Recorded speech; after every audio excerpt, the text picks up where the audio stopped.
Vamos dar sequência a mais um videozinho para vocês aqui, pessoal. Dá tempo ainda hoje de gravar mais um. Vamos falar um pouquinho de estocástico hoje, tá? Vou só responder uma coisa aqui, tá? Então, o estocástico consiste em duas linhas, uma rápida, que é a K, e uma linha lenta, que é a D. O estocástico ele mede a capacidade do touro e dos ursos de fechar o mercado próximo à borda superior ou inferior da faixa recente. Então, o que, que ele indica para a gente? Ele indica para a gente a capacidade do mercado de estar fazendo cada vez novas máximas, então, ou novas mínimas. Então, se ele começa a acelerar cada vez mais rápido, ou se ele vem acelerando o mercado vem acelerando, o indicador acelera. Se o mercado desacelera, o indicador desacelera, e assim por diante, tá? Quando os preços sobem, os mercados tendem a fechar perto da máxima. Se os touros conseguem erguer os preços durante o dia, mas não podem fechá-los perto do topo, o estocástico vira para baixo. Então, se o preço sobe, mas ele fecha aqui embaixo, fazendo aquele candlezinho assim, ó, tá? Então, o estocástico ele vem para baixo, porque fechou abaixo da máxima. Então, essa distância abaixo da máxima é calculada e ele vai mostrar isso para a gente. Então, mostra que os touros estão mais fracos do que parece e pode emitir um sinal de venda dependendo como tiver o estocástico, tá? Regras de negociação. O estocástico emite três tipos de sinais de negociação, listados aqui por ordem de importância, divergências e nível das linhas de estocástico em sua direção, tá? Divergências. A divergência de alta ocorre quando os preços caem até uma nova mínima, mas o estocástico traça um fundo mais alto do que o anterior. Então, é aquilo que a mesma coisa do outro indicador. Então, o preço ele faz novas mínimas. Aí, por exemplo, o estocástico ele está aqui assim, aí ele faz assim, ó, tá? Mesma coisa. E as de baixo é a mesma coisa, só que ao contrário. O estocástico ele vai fazer assim, tá? E o preço ele vai fazer assim. Então, você tem uma divergência aqui de preço e indicador, tá? Overbought e oversold, sobrecomprado e sobrevendido. Ao identificar uma tendência de alta no gráfico semanal, espere que as linhas de estocástico diário caiam abaixo da linha de referência mais baixa. Em seguida, sem esperar pelo cruzamento ou pela inflexão para cima, emita uma ordem de compra acima da máxima da última barra. Então, o que, que ele fala? Você vai no gráfico diário, você vai ter as barrinhas lá. Aí você vai ter um indicador já fazendo assim, ó. Antes dele virar e cruzar com a outra, você já põe a ordem de compra aqui com o stop aqui embaixo. Porque se ele virar e pegar aqui, ele vai fazer a tendência para cima, tá? Ao operar comprado, coloca um stop de proteção abaixo da mínima do dia da negociação ou do dia anterior, o que for mais baixo. Vai ter que ser dos últimos dois candles, ou de hoje ou de ontem, mais baixo. Não compre quando o estocástico estiver sobrecomprado e não venda descoberto quando ele estiver sobrevendido, tá? Isso é quem opera com estocástico, tá? Direção da linha. Quando as duas linhas do estocástico estiverem inclinadas na mesma direção, confirma-se a tendência de curto prazo. Quando os preços sobem e ambas as linhas do estocástico também sobem, é provável que a tendência de alta prossiga. E mesma coisa quando tiver uma tendência de baixa, tá? Indicador de força relativa. O índice de força relativa, né, o RSI, é um oscilador desenvolvido por Willis Wilder, tá? Que não tem na maioria dos softwares, não tem, mas hoje em dia já tem, o RSI já tem no Profit, já tem todos. Mede a força de qualquer veículo de negociação, por meio do monitoramento das mudanças nos preços de fechamento. É um indicador antecedente ou coincidente, jamais um indicador consequente. Ele não mostra antes, né? Então, de consequência, ele tenta antecipar a força relativa do ativo. Divergências de alto e de baixo. As divergências do RSI e preços emitem os sinais mais fortes de compra e venda. Tendem a ocorrer em mais importantes topos e fundos, né? Então, normalmente, então a gente tem as divergências, né? Igual a gente falou, a divergência do RSI, por exemplo, nos topos e fundos vai ocorrer essa divergência com bastante frequência, tá? Compre quando o RSI cair abaixo da sua linha de referência inferior e subir acima dela. Então, você tem a janelinha do indicador, você vai ter lá o RSI, que é a força relativa. Quando ele cair para baixo e subir, você vai comprar, e quando ele subir e vir para baixo, você vai vender. Venda descoberta quando o RSI erguer-se acima da sua linha de referência superior e então cruzar lá para baixo. Que é esse cruzamento aqui, tá? Isso operando por RSI. tá? Volume. Eu vou falar um pouquinho de volume agora para vocês. Alguns operadores de mercado ignoram o volume, acham que os preços já refletem todas as informações disponíveis no mercado. Segundo eles, ganha-se no preço, não no volume. Os profissionais, por outro lado, sabem que a análise do volume pode ajudar a compreender os mercados com mais profundidade e operar melhor. Eu gosto de falar uma coisa assim, a bolsa ela te dá duas informações, preço e volume. Se você não usa volume, você está ignorando 50% da informação que chega para você. Então, dificilmente você vai ser bem sucedido se você ignorar 50% da informação. Tenta dirigir com um olho só, você vai conseguir? Vai, mas a chance de você bater é maior. Tá? Maneiras de medir o volume. Número de ações ou contrato, tá? Número de negociações realizadas ou número de ticks, é o número de ticks que movimenta o preço, tá? O aumento de volume durante uma alta mostra que mais compradores e vendedores descobertos estão inundando o mercado. Então, no movimento de alta, a tendência é que a gente espera que o volume também cresça junto. Quanto o volume encolhe numa alta, isso mostra que os touros estão ficando menos ansiosos, então preço subindo. Você vê que o volume começa a cair, tá tendo, os compradores pararam de comprar. Então essa tendência de alta tende a terminar porque os vendedores vão começar a cobrir as posições ou vender a descoberta. Quando o volume seca durante um declínio, né? Então você tem um declínio, o preço está caindo, tá? Aí o volume vem secando. Tá? O que quer dizer isso? Mostra que os ursos estão menos ansiosos para vender, tem menos gente vendendo e agredindo no mercado. Enquanto isso, os touros não estão disparando para sair. Então, assim, os touros ainda não estão comprando, tá? Mas quer dizer que ainda o preço pode cair por inércia. Como regra prática, a gente tem que entender se o volume de hoje é mais alto que o volume de ontem, a tendência de hoje deve prosseguir, tá? Isso é importante para a gente sempre comparar. Pode saber isso pelo volume projetado, tá? Os elementos essenciais negligenciados. Regras de negociação.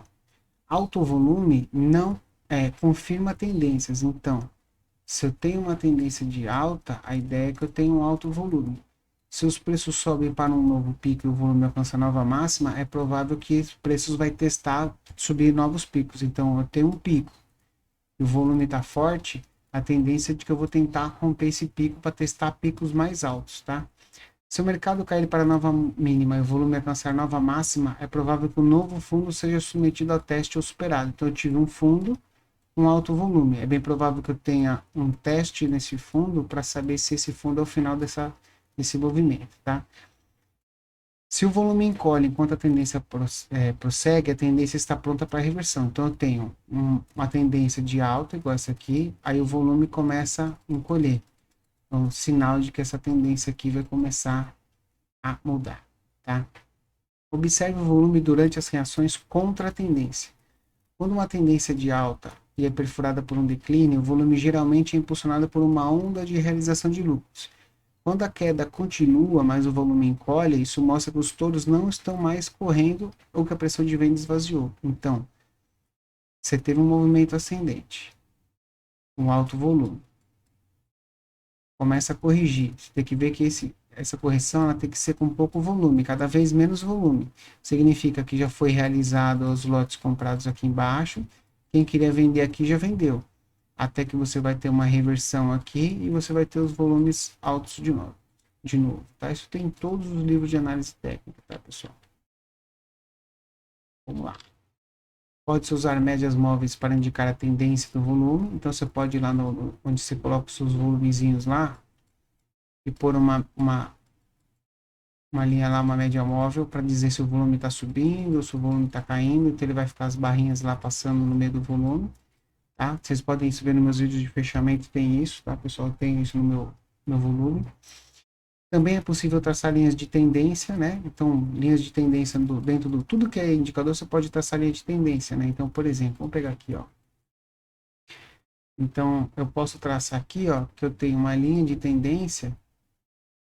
Eu posso ter uma linha de tendência aqui no volume, ó. Linha de tendência está caindo, volume caindo. O preço não estava caindo, o volume não está secando, então a tendência é que se entrar volume agora, eu vou tentar fazer um movimento ascendente. Então eu posso pegar aqui, ó, essa correçãozinha, ó, sem volume, ó, tá vendo? Então quando entrar volume, esse preço pode vir mais para baixo.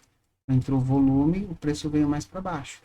E agora sem volume de novo. Então, tem toda essa questão de análise de volume que depois a gente tem vídeos no canal só para falar sobre volume aí para vocês, tá?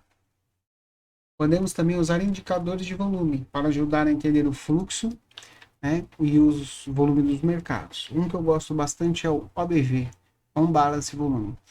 É um total, né, é um total móvel do volume, é um saldo móvel do volume. Sobe ou desce todos os dias, depende dos preços fechar mais alto ou mais baixo. Então, o que significa? Vamos supor que eu tenho um candle aqui. Ele fechou aqui na máxima. Se amanhã o outro candle fechar acima, ele vai pegar um indicador que é uma linhazinha, é uma linha, um indicador, ele vai pegar um indicador. Se ele fechou acima, ele vai somar no indicador o volume desse dia. O indicador faz isso. Aí no outro dia, se eu tenho um candle que ele vai fechar aqui na mínima, ele vai pegar o volume desse dia e vai jogar aqui para baixo.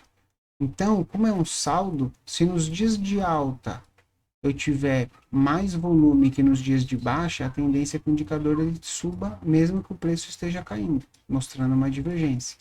Se os dias de venda eu tiver mais volume que os dias de alta, a tendência é que o indicador fique desse jeito. Vou mostrar para vocês, tá? Quando a ação, né, fecha o preço mais alto, tudo mais. Quando a ação fecha mais baixo, né, então o volume é subtraído. Se os preços fecharem sem variação, então se fechar, abre e fechar no mesmo lugar, o OBV fica inalterado, tá? O OBV é um total, deixa eu ver, acho que está repetido. É um total do volume, sobe e desce todos os dias.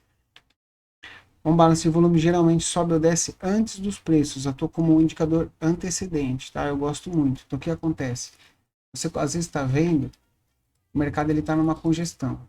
Então o mercado está numa congestão e ele está trabalhando aqui dentro dessa congestão. Aí você fala, para que lado que ele vai romper? Aí você olha o OBV está assim, ó.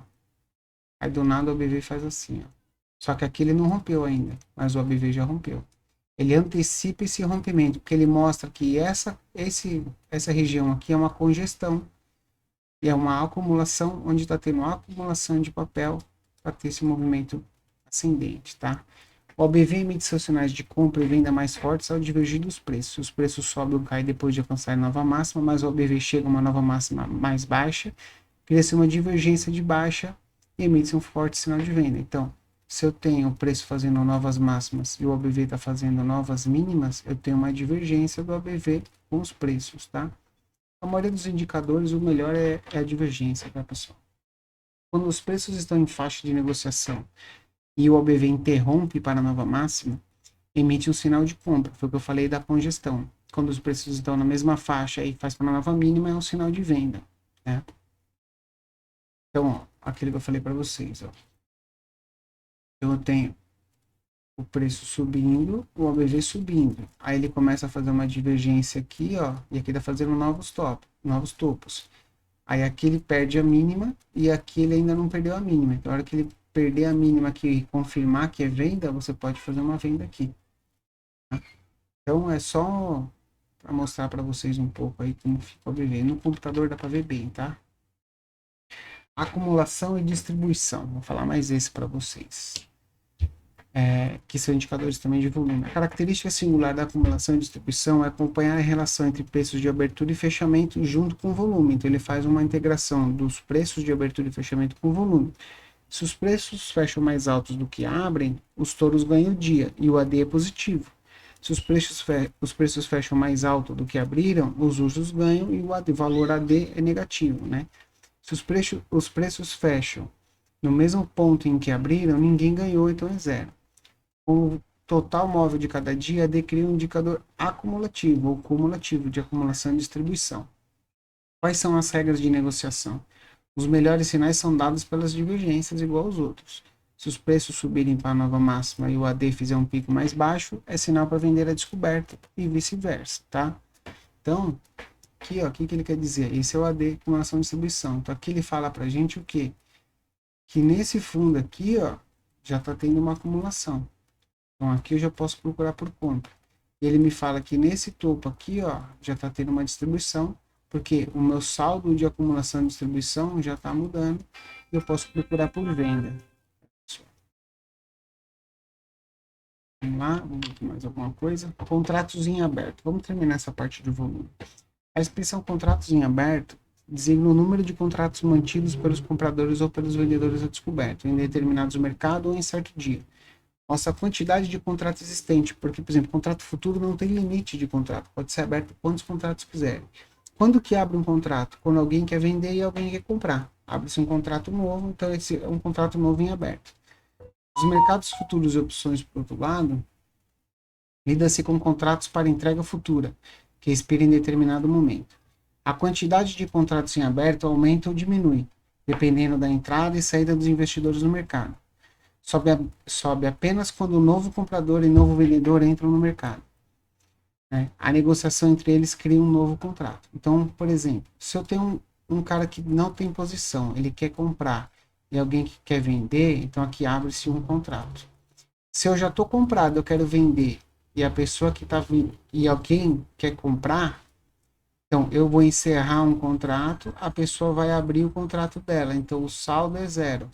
Agora, se eu estou comprado, eu vou vender um contrato, a pessoa está vendida, ela vai comprar um contrato, então eu vou encerrar um, a pessoa vai encerrar um, então o saldo aqui vai ser zero, porque os dois vão encerrar o mesmo contrato, tá? Aqui eu vou encerrar o meu contrato, mas esse aqui vai abrir um contrato. E aqui eu vou encerrar o mesmo contrato com essa pessoa em pontas invertidas. Eu vou encerrar minha parte comprada e ele vai encerrar a parte vendida, tá? Então isso que mostra o saldo para a gente, tá? De contratos em aberto. O aumento da quantidade de contratos em aberto mostra que a multidão de touros confiantes está em confronto com a multidão de ursos igualmente confiantes. Porque para abrir um contrato, eu preciso ter um comprador e um vendedor. Né? Então, quanto mais contratos abertos, mais novas pessoas entrando no mercado. A situação aponta para o desacordo crescente entre os dois campos. Quanto mais contratos abertos, mais desacordo eu tenho. Mais gente vendendo, mais gente comprando. Então, tem um desacordo aí, um equilíbrio de forças ainda. Um grupo de certos perderá, mas quando os possíveis perdedores continuarem entrando no mercado, a tendência perdurará. Enquanto tiver gente comprando e novos vendedores vendendo, abrindo novos contratos, a tendência é que se mantenha. Tá? Regras de negociação. Quando a quantidade de contratos em aberto aumenta durante uma alta, isso confirma a tendência de alta. Emite o sinal que é seguro reforçar a posição comprada. Quando contratos em aberto aumentam e os preços caem, isso mostra que os exploradores de fundo estão ativos. É seguro vender a descoberto, quer dizer que tem mais gente vendendo a descoberto. Quando a quantidade de contratos em aberto aumenta enquanto os preços estão em faixa de negociação, o sinal é de baixa. É mais provável que os hedges comerciais, em vez de especuladores, estejam vendendo a descoberto. Um forte aumento na quantidade de contratos em aberto enquanto os preços mantêm-se na horizontal mostra que os caras, os hedgers, provavelmente estão operando a descoberta no mercado. Tá?